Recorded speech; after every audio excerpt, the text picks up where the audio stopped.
This episode is brought to you by Vital Farms. Isn't it bullshit to have to question where your food comes from? At Vital Farms, you can trace your pasture-raised eggs all the way back to the source, the pasture. On the side of each pasture-raised carton of eggs, you'll find the name of the farm where your eggs were laid. And when you look the farm up on their website, you'll get a peek at all the sunshine, fresh air, and open space the hens enjoy. Learn more and find out where to buy them at vitalfarms.com. Vital Farms, keeping it bullshit free. This episode is brought to you by Shopify.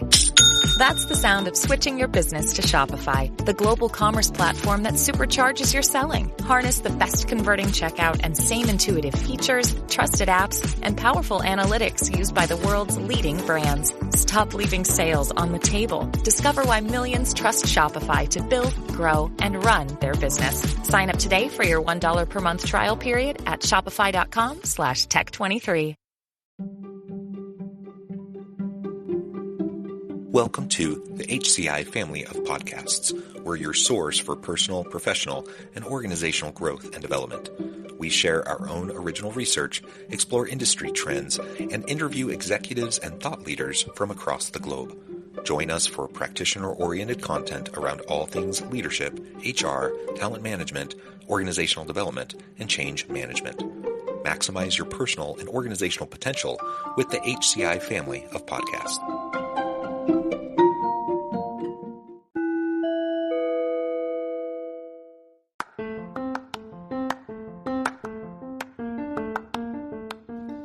Welcome to the podcast. In this podcast episode, I talk with Richard White about the challenges of customer-facing teams in a fully remote or hybrid environment.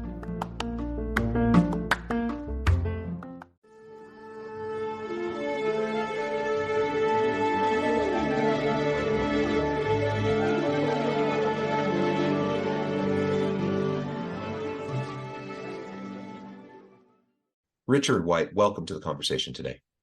Thanks, Sean. You're joining us from the San Francisco Bay Area. I'm south of Salt Lake City in Utah.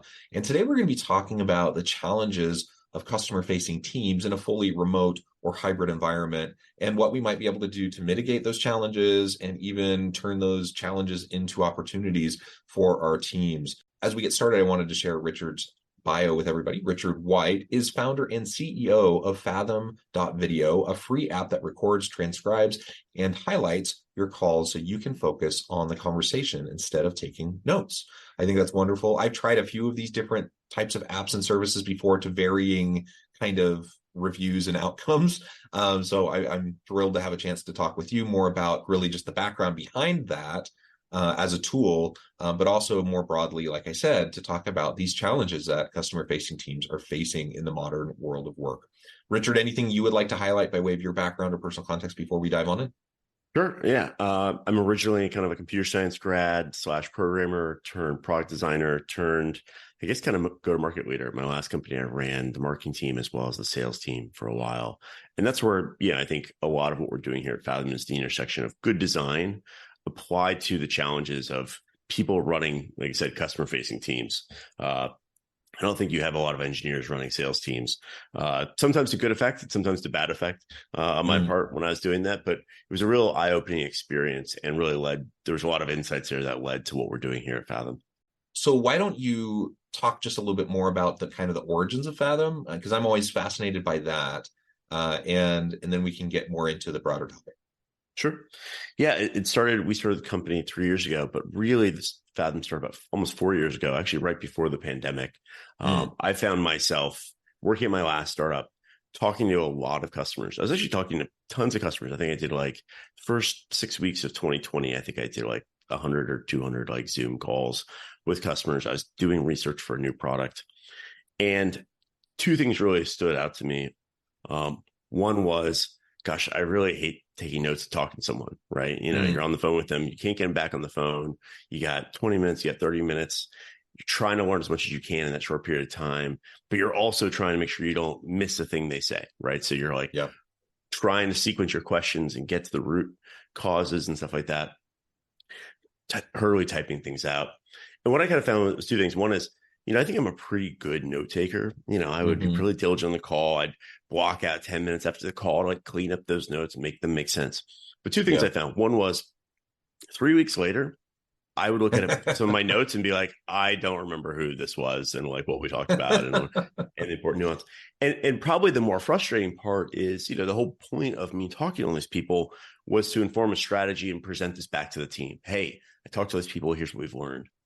And what I found was when you take a bunch of notes and synthesize them down to, here's 3 bullet points or here's 3 takeaways, it lost a lot of the like human emotion that made it credible and authentic. And I presented my team like, I had these huge insights. I talked to these 10 customers. Oh my gosh, we learned A, B, and C. And people were just like, okay. Right. It was like really fell flat. And I was like, wait, what am I missing here? These were amazing conversations. And so we actually did a quick little prototype where I was like, you know what?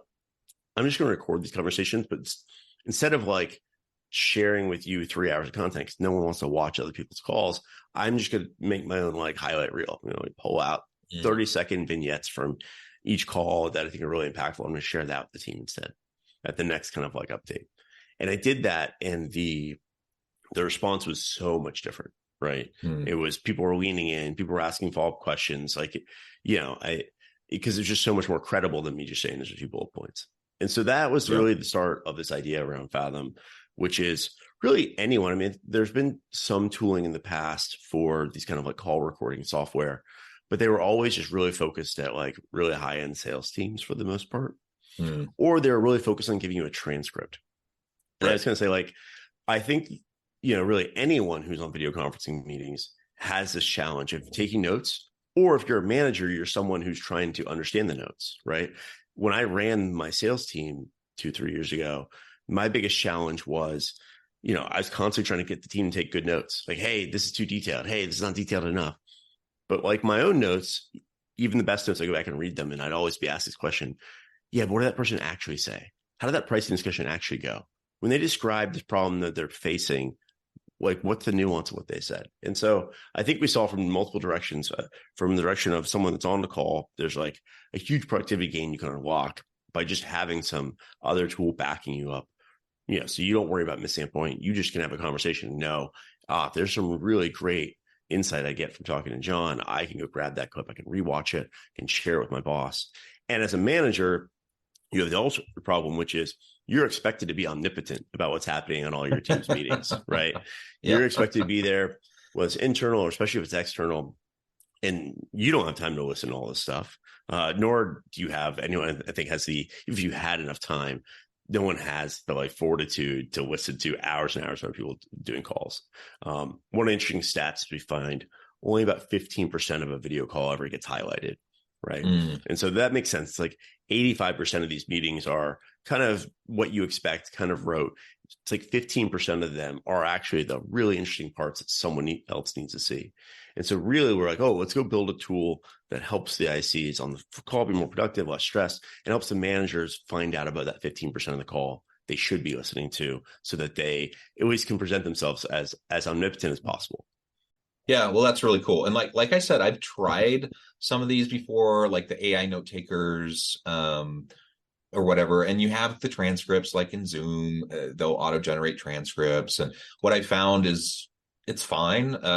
It's marginally helpful, but it hasn't necessarily moved the needle. And so what you're describing seems to be a bit different than some of those other tools.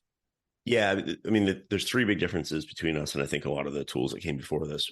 A lot of them just like spit out a transcript. We actually spit out some structured notes or an AI summary, but we don't rely on the text. I find that all of the text, whether it's some AI summary or whether it's a transcript, no one should read the transcript. We use the transcript as a way to get back to the part of the call to watch. I think you really have to watch the primary source. And so we focus more on let's find the highlights and rewatch the 3 minutes of that meeting that really matters, rather than you try to read the transcript, because a lot gets lost even in that.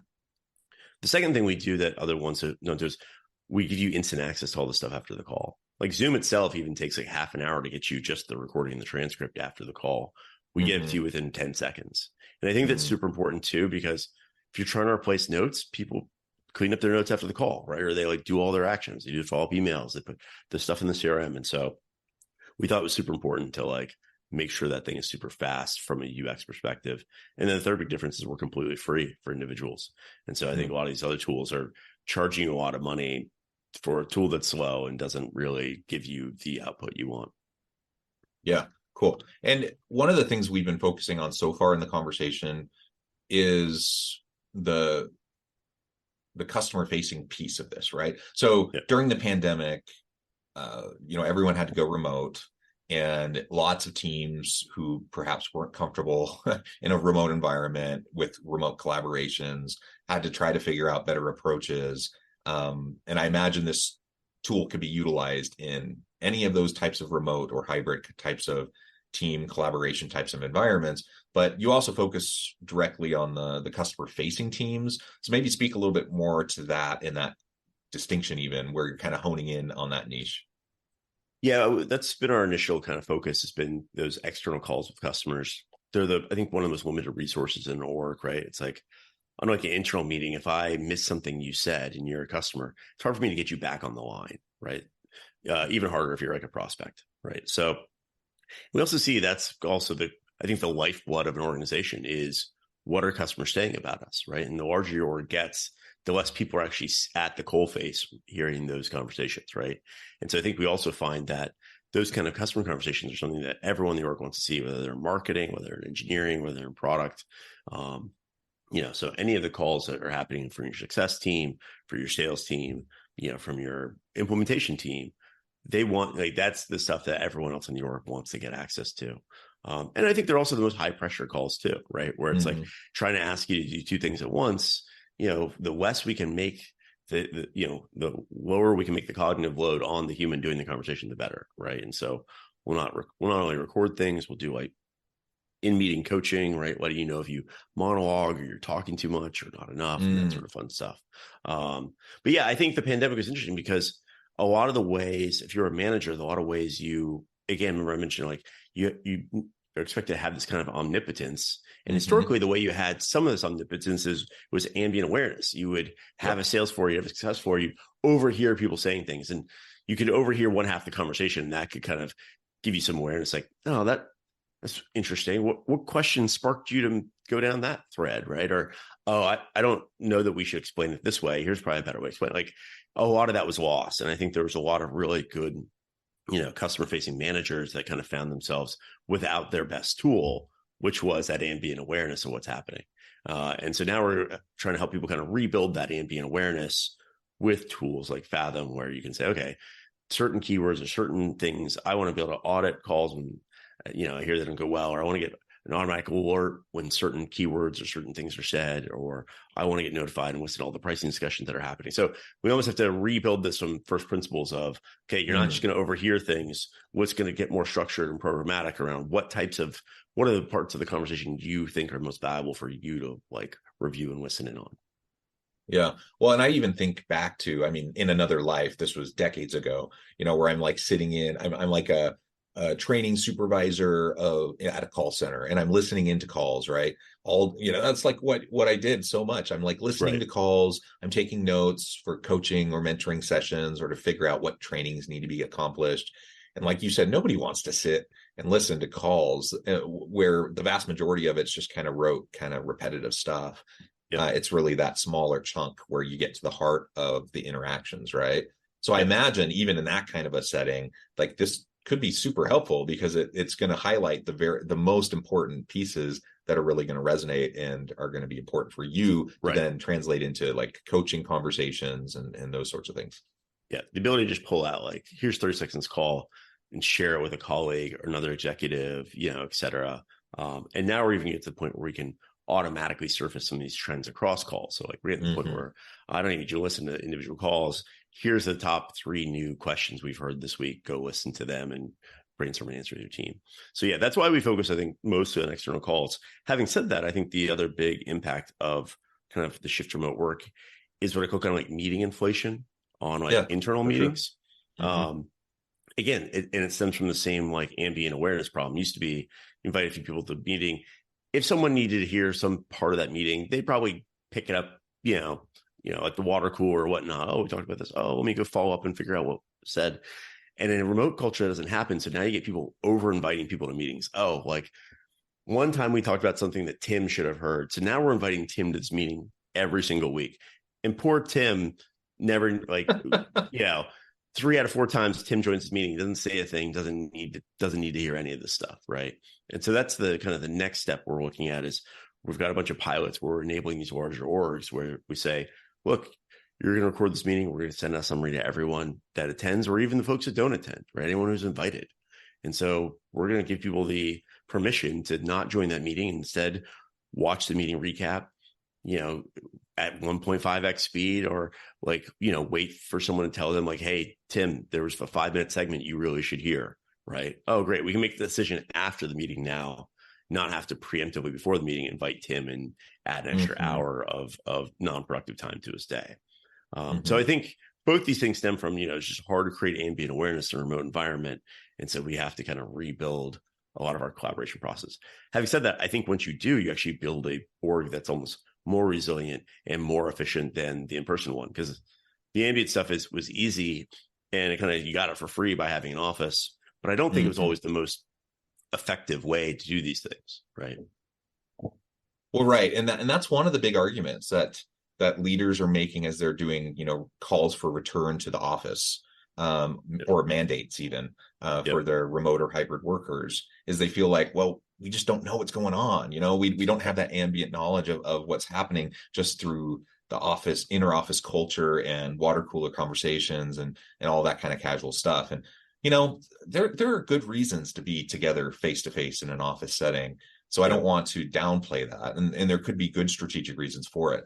But if the general thing is, I just don't know what's going on anymore in this remote environment, and I need to have better kind of knowledge and better even control over what's happening, I think that's not a great reason. I think there are tools that can help us to do that. And there are ways that we can, in a remote or a hybrid environment, help these collaborative opportunities to still occur, even if it's different than what it, when it happened perhaps organically in, an office setting. So I think tools like this, really can play a huge role as we move forward, as we wrestle with and navigate this, face-to-face versus remote or hybrid kind of a context for organizations, and as leaders navigate that too. I mean, as all of these back to office mandates are happening in various organizations, you see the strain in the tension with workers who become accustomed to the flexibility of working in at least a hybrid, if not a remote kind of an environment, and really hesitating, and you see lots of people just choosing to leave because they don't want to go back to that face-to-face environment. And frankly, we're in a really tight labor market, skills gaps. It's not easy to get and retain good people. And so, you have to wrestle with, well, what are the pros of bringing people back to the physical office space? And there can be many, but what are the downsides to that? And one of them is you might not be able to keep that good person or attract the next good person. And so, again, using tools like this to allow you to engage with and monitor, I say monitor in a healthy way, like to just that understanding of what's happening, to be able to have that understanding, using tools like this, I think is going to be really important moving forward. Yeah. I mean, I think our vision is, a world where it's like, actually, you prefer to have the remote meeting. It's actually easier on you and whatnot. And I already live this, because sometimes people ask me, hey, you want to meet up for coffee? And I'm like, we can, but I'd rather not, because if you tell me anything, I'm going to forget 50% of it. Not my action items going to be really bad. But if you meet with me on Zoom, one, obviously it saves me much time to go in the coffee shop, but I also have this recording of it, right? And I have this whole new muscle memory that makes me a much more productive person when I can do this kind of interaction versus going to the coffee shop, whipping out my notepad and trying to be like, wait, what did you say? And losing a lot of the nuance that I would get via video. So I think that's possible. As intentional as we might be when you're meeting with a person, you're trying to be present with them, you're trying to listen, you're trying, of course, all those things, we try to do it. We still have terrible memories. Yeah. and like you said, even if we're really skilled at taking really great notes, it's still just, it's hard when you're having all these interactions to keep everything straight and to be able to develop those types of meaningful kind of interactions and relationships with people without tools to help us to reinforce us, right? I feel like I'm a fairly intelligent person, but man, I talk with a lot of people and I'm just not going to remember it all. Right. I don't think I don't think we were built to have, 5 to 7 calls a day with 5 different people 5 days a week. Right. And, you think Yeah. about some of these jobs where it's like I catch up with someone once a month or once a quarter. Gosh, I don't remember. I feel bad. Like they all blur together at some point. And there's something really special that happens when I meet with someone on a video call. I've recorded it, summarized it, or review it. And then meet with them 6 months later. I go back and watch the last couple of minutes of that call, and immediately pops in my brain. I remember exactly where I left off with that person. Right. And so that's what this is all about, right? Like, we have enough stressful things in our lives. So like, how do we find ways to make it slightly less stressful? Well, and I love what you mentioned a few minutes ago too, just about meeting fatigue and like having so many pointless meetings. I don't know about you, but I went to lots of pointless meetings before the pandemic. But once the pandemic happened and like everyone goes remote, all of a sudden I'm getting invited to every stinking meeting. And I'm like in meetings all day long. And that's the pendulum has swung back a bit, but still I'm in way more meetings now than I was before the pandemic. And a lot of them I'm like, do I really need to be here? And if I'm thinking that, I'm sure everyone else is thinking that too. And so the reality is these types of tools can also be heavily utilized to make sure that's not happening, because you can get someone caught up very quickly. They don't have to attend the entire meeting, but they can get that little nugget, the important piece, and then run with it. How much more effective and efficient is that? How much, in terms of just opportunity cost, in terms of time wasting, how much can organizations save from a productivity and an efficiency kind of perspective, let alone like just like the soul sucking aspect of like sitting through meetings that demotivates people, and then they're not going to be doing great work. I mean, it seems like just a no-brainer if we can figure out how to utilize these tools for that kind of an approach as well. Yeah, it can not only be helpful for disseminating information from these meetings so you have less people attend, it also help you figure out who doesn't need to be there, right? We'll track who talks, and you'd be like, look, over the last 3 meetings, like I said, Tim's talked only 2% of the time. So maybe Tim doesn't need to be in this meeting, right? I used to have a rule at my last company. I think Amazon's an interesting culture around this as well, but my rule was like meetings are for discussion, not content delivery. Yeah. And you see a lot of places. I think the reaction to that loss of ambient awareness for a lot of organizations was the only hammer we have for awareness is meetings. And so everything looked like a nail. And so just great, we're going to proliferate these meetings. And again, there wasn't someone that sat down and said, we're going to have a bunch more meetings. It just happened organically because that was the main lever you had as a manager to disseminate information. And I think now you're starting to see companies look at stuff like this, like Fathom, or also looking at things of like, which of these things don't need to be meetings? Which of these things could be, I'm going to record a presentation and let you watch it asynchronously, or, I'm going to take the time to Amazon style. Amazon has the like before every meeting, big strategic meeting, you have to write a 6-page memo, and everyone sits at the beginning of the meeting and reads the memo, and then they discuss. And so, maybe you create a culture where it's like, oh no, we're going to put more onus on the meeting creator to disseminate stuff asynchronously ahead of time. So I think you're seeing a bunch of different strategies. And I think the answer is all of the above, right? There's no one silver bullet. The good companies are deploying all 3 of these strategies in different places to, try to get back some of that productivity that was lost when we got this dramatic meeting inflation. Yeah. Well said. Well, Richard, it has been a real pleasure. I know at the time I'm going to need to let you go here in just a few minutes, but before we wrap things up for today, I wanted to give you a chance to share with the audience how they can connect with you, find out more about your work, your team there at Fathom, and then give us a final word on the topic for today. Cool.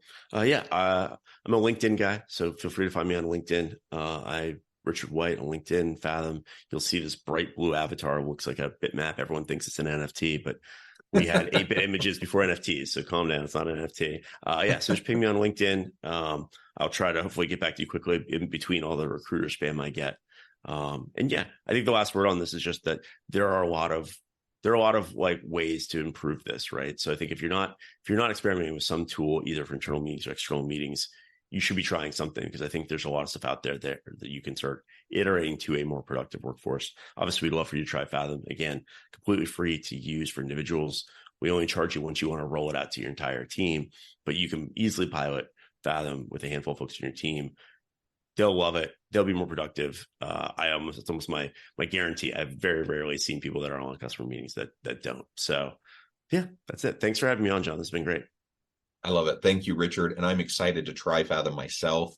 I'm going to go check that out as soon as we're done with this call. I encourage the audience to reach out, get connected, find out more about what Richard and his team can do for you. And as always, I hope everyone can stay healthy and safe, that you can find meaning and purpose at work each and every day. And I hope you all have a great week.